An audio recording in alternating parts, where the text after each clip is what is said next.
Bitcoin boom beating gold and silver. What does that mean? It means you better buy as much as you can now. The train is moving, the dollar is dying, silver is still affordable for everyone. And as the dollar crashes, what counts is not price, but how many coins of gold, silver, or Bitcoin do you own? I first started buying silver in 1964 when I was 17 years old. And the reason is I didn't know. I was a kid, a high school kid, and I saw this little copper tinge around the dimes and the quarters and the half dollars. I didn't know what that means, but there's a law called Greshams Law. And Greshams Law says that's something that we as human beings know what's real or fake. And apparently as a kid, I kind of knew that anything with a copper tinge around the silver, the dime, quarter, or half dollar was fake. So I used to caddy for the golf.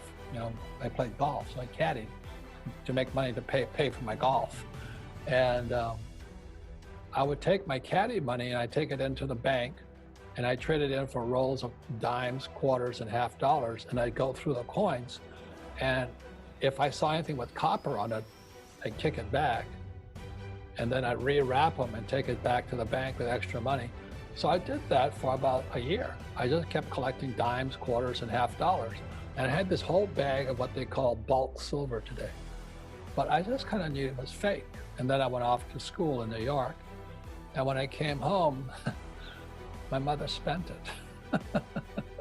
I got to Vietnam in January 1972, and as soon as I got there, my rich dad sent me a letter, but those were snail mail. It took a long time to mail to get to you.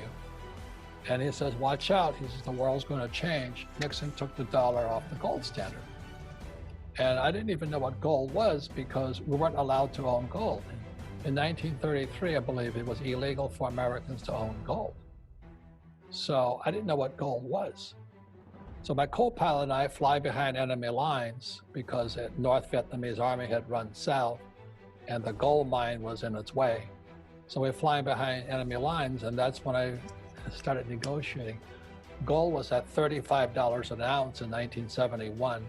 And by the time I got to the gold dealer at this gold mine, it was a little Vietnamese woman with red teeth. And I tried to buy gold from her at a discount. So I thought, well, it's $35 an ounce. It's $50 an ounce today because it was starting to rise. And she wouldn't move. She says, no, it's spot. Spot. I didn't know what spot meant. And here we are, my co-pilot and I were college graduates. And this little Vietnamese woman, I don't think she went to college, but she knew more about money than he and I did. But that was my introduction to gold. And I didn't buy any gold that day, but I let our aircraft carrier sailed into Hong Kong. And that's when I bought my first gold coin, a Krugerrand, for about $50. I still have that Krugerrand today, and it's worth approximately $2,000. I don't save dollars because I don't trust the US dollar. And I just save gold and silver and recently Bitcoin. And the reason is because of 1971, when Nixon took the dollar off the gold standard, the dollar became fake. They printed more money in 2020 than they did in the first 200 years of our country. And still people are saving dollars. You should be buying some gold, some silver, and you can afford it, Bitcoin. Silver, average person has been conditioned to think about paper, fake money, fake dollars. At the same time, they're printing as much money as they possibly can. They give it to their rich friends. They don't give it to us. And then they print it and interest rates keep going down. So in 1974, when I got out of the Marine Corps, if I had $1 million, which I didn't, I could put $1 million in 74 into a savings and loan, a bank, in a certificate of deposit, and they would pay me 15% on my $1 million. So a lot of people made a lot of money. They just put their money into the bank, and they're being paid 15% interest. So $1 million back in 74 was worth approximately $150,000. Now it's not a lot of money to retire on, but you could have retired on $150,000 in 1974.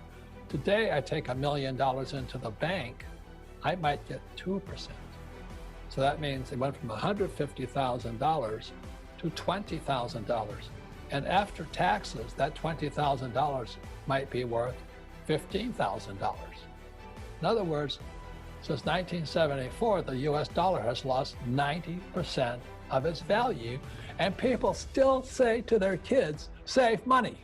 You've got to be crazy. They're going to, now that the elections are over and all this, I don't care if it's Trump or Biden, they're going to have to print so much money just to pay for all of the social entitlement programs so people don't riot. They can't afford to have any more rioting.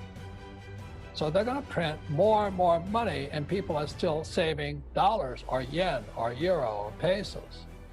Right now, you should be saving gold, silver, or Bitcoin.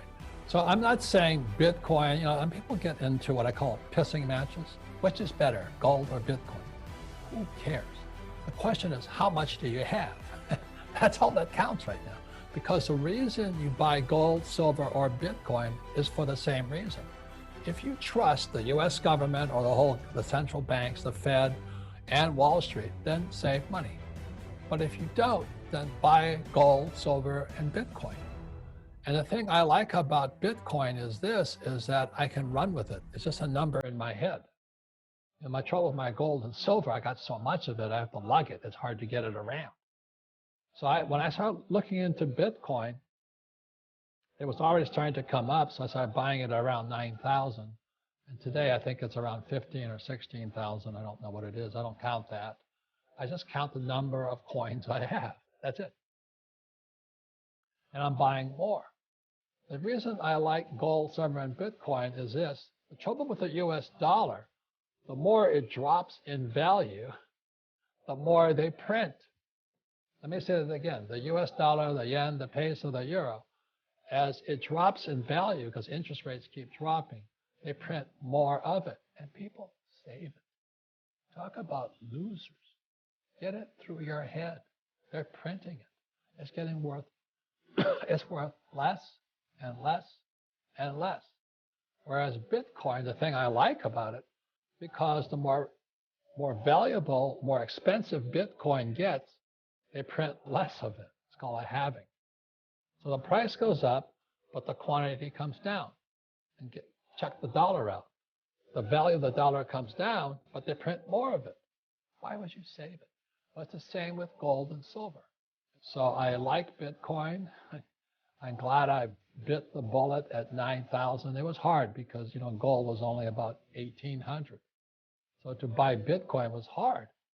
But I'm glad I have it today. I'm still planning on buying more. Because I think, Bitcoin's probably going to go to $50,000. Gold's going to go to $15,000, and silver will probably go to $200. And you're going to buy it then?